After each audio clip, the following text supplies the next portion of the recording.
Ah mon ami, je te présente Tony, le bousier qui vient juste de sentir ce cadeau des dieux. Fini les repas de la Hesse, aujourd'hui c'est repas de seigneur. Paré au décollage, mise à feu, et cap vers la Big Chiasse bien fraîche. Tony peut sentir la merde à des kilomètres, même les petits renards sont choqués. Objectif détecté, saut de l'ange. Ça sent le bourbier. Y a déjà toute l'équipe de crevards sur place. Fait chier, y a pas le temps de taper un croc. Faut taper boulette avec le magot. Damn, y a des bandits dans le coin. V'là Hugo le bandit qui tente un braquage. Donne-moi cette boule de merde tout de suite mon gamin. Mais Tony est prêt. Bouge de là tonton, je vais t'en mettre une. Tiens, t'en veux une autre tonton? Trop occupé à se battre contre le voleur, Tony ne voit pas le chien de la casse qui grimpe derrière lui. Tony se fait soulever en traître comme une petite merde, mais il revient instant au combat. Quel bourbier. On ne sait plus qui est qui. V'là Hugo qui expulse Tony du terrain. Il reproduit l'exploit avec le traître. Les deux adversaires sont HS. Hugo en profite pour tailler avec le loot. Allez, à la prochaine bande de sgags. Ah mon ami, je te présente Laurent Loutan, le baqueux du quartier qui s'assure qu'aucun bourbier ne se produit. Ici, c'est Dubai City ma gueule. Et si tu t'y sens en sécurité, Laurent n'y est pas pour rien. Évasion fiscale, deal, vol, extorsion, ne pas s'abonner, tabassage de grand-mère, sauce bourbier, golden eye et finzer. Rien de tout ça n'aura lieu ici tant que Laurent Loutan est dans la place. Not on my watch, motherfuckers. En plus d'expulser tous les voyous du coin, tu auras sûrement remarqué que c'est un fin pilote. Peu importe le gamos, automatique ou manuel, traction ou propulsion, Laurent est le gars à ne pas présenter à ta femme si tu veux éviter un bourbier de type divorce. Regarde-moi cette classe intercontinentale, il pilote mieux que les trois quarts des sgegs que je croise sur la route. Il sait même utiliser son clignotant, bande d'enc... excusez-moi. Ça se permet même de piloter à une main avec l'autre main sur le toit en repensant à son ex, la grosse folle qui suçait si bien. Mais le prix à payer était sa santé mentale. Et Laurent a décidé qu'il était temps de faire ce qu'il aime, partir de la forêt pour lutter contre le bourbier. Tiens donc, voilà Tigrou le fraudeur. T'as payé ta taxe d'habitation, mon ami? Dit Laurent. Le Playmobil, il les a supprimés, tu vas où comme ça? Je suis un des leurs maintenant. Ça s'appelle l'évolution, mon ami. Répond Laurent en partant avec un air supérieur au visage et en tapant son meilleur drift au virage. Mentionne un traître en commentaire qui n'a plus d'excuses pour pas avoir le permis.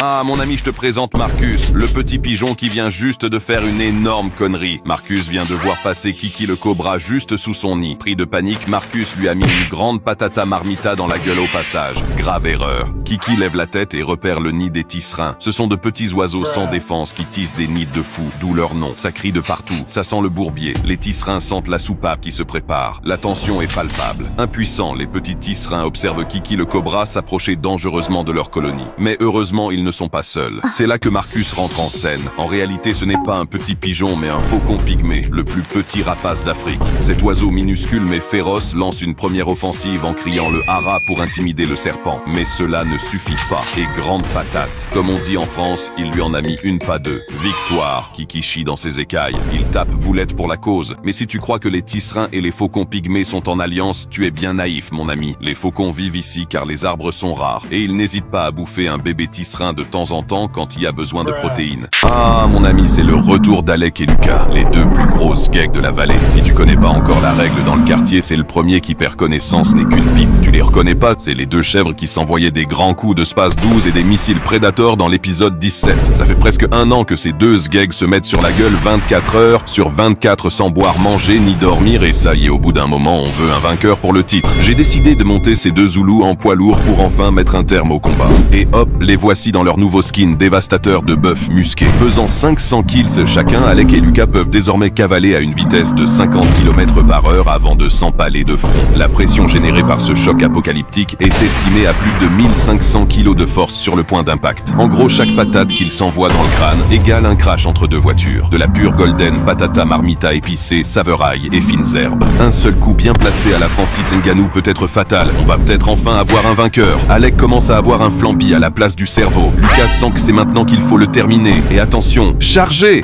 Alec est dans la sauce, mais il voit l'occasion de prendre la hauteur. Quel move de génie! La gravité lui permet de décupler sa force. Lucas a beau résister, il ne fait que reculer. Alec donne tout ce qui lui reste. Il prend le dessus. Lucas commence à taper boulette. Victoire, mon ami! Après plus d'un an de baston et un changement changement de skin. Alec a bien mérité son petit harem. Et c'est parti pour tremper le biscuit, mon ami. Ah, mon ami, je te présente Toto, le bébé singe qui vient juste d'accepter son terrible destin. Le petit Toto sent qu'il va finir en kebab, salade, tomate, oignon, sauce bourbier. Son sort semble scellé miskinou. Mais voyons s'il est capable d'y échapper à toute berzingue. Tu connais déjà Momo le jaguar, ce chien de la casse qui bouffe tout ce qui bouge dans le quartier. Eh bien, ce sgeg vient de se cuisiner Martine, la maman de Toto, après un combat acharné. Ce que Momo ne sait pas encore, c'est que Martine venait juste d'accoucher du petit Toto.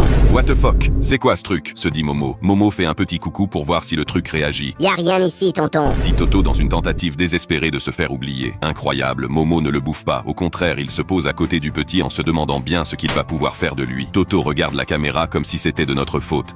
C'est ton dos, frérot. Encore plus ouf, Manu la hyène s'approche pour gratter un croc, mais Momo met Toto en sécurité avant de plier ça en 3 secondes. Toto en profite pour taper Boulette, mais hélas, il n'ira pas bien loin avec ses petites jambes. Momo s'amuse avec. Sa réaction est étrange. Il aurait déjà pu le terminer 1000 fois. Le petit Toto a compris qu'il n'irait pas bien loin. Il a accepté son sort et ferme les yeux paisiblement en attendant son heure. Pour finir, les amis, j'ai une bonne et une mauvaise nouvelle. La bonne nouvelle, c'est que Momo, habitué à se taper contre des tueurs sans pitié, n'a pas pu se résigner à manger cette pauvre bête sans défense. La mauvaise nouvelle, c'est que Toto n'avait biologiquement aucune chance de survivre sans le lait de sa mère. Repose en paix, petit frère. Ah, mon ami, ça sent le bourbier. Je te présente Simba le lionceau qui vient juste de faire une énorme connerie. Ce petit sgeg a réussi l'exploit de bloquer sa tête dans le cul d'un buffle. Incroyable. Cet événement fécal ne se produit qu'une fois sur 25 millions. La bande à Simba vient juste de goumer ce buffle de 800 kilos presque aussi balèze que tonton Nganou. Mais le petit Simba est né avec une curiosité très dangereuse.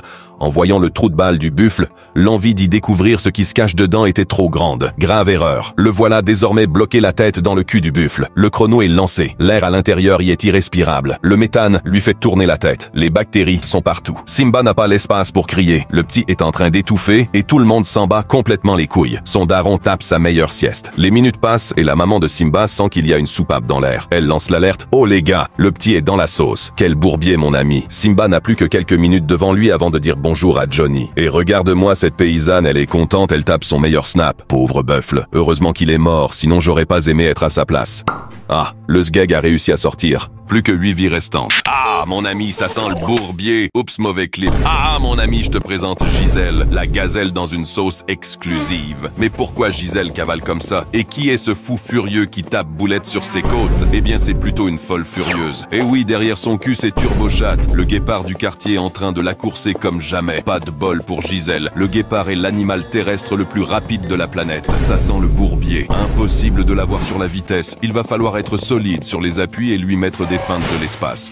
C'est cuit pour elle. Fait chier, j'avais mis un billet. Incroyable, Gisèle tente l'esquive. Ah non, faux espoir. Le taco s'est servi. Turbo Schneck a planté ses crocs en plein dans sa gorge direct pour mettre un terme au combat. Mais dans la street, fumer un type est la partie la plus simple du processus. Garder ta marchandise, c'est ça la partie difficile. Bref, la zone est infestée et Turbochat n'a pas la puissance nécessaire pour venir à bout d'une meute de hyènes affamées. Mais elle peut leur mettre quelques patates pour leur insolence et pour mettre ses propres petits à l'abri. Tiens, prends ça ta grand-mère, la reine des chauves. Joli. Et coup dur pour la joueuse française. La barbaque a été volée par un chien de la casse. Et merde, reste plus qu'à trouver un nouvel endroit sans voleur.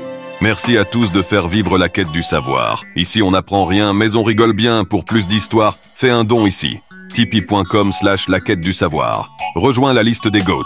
La cause vaincra. À plus tard mon ami.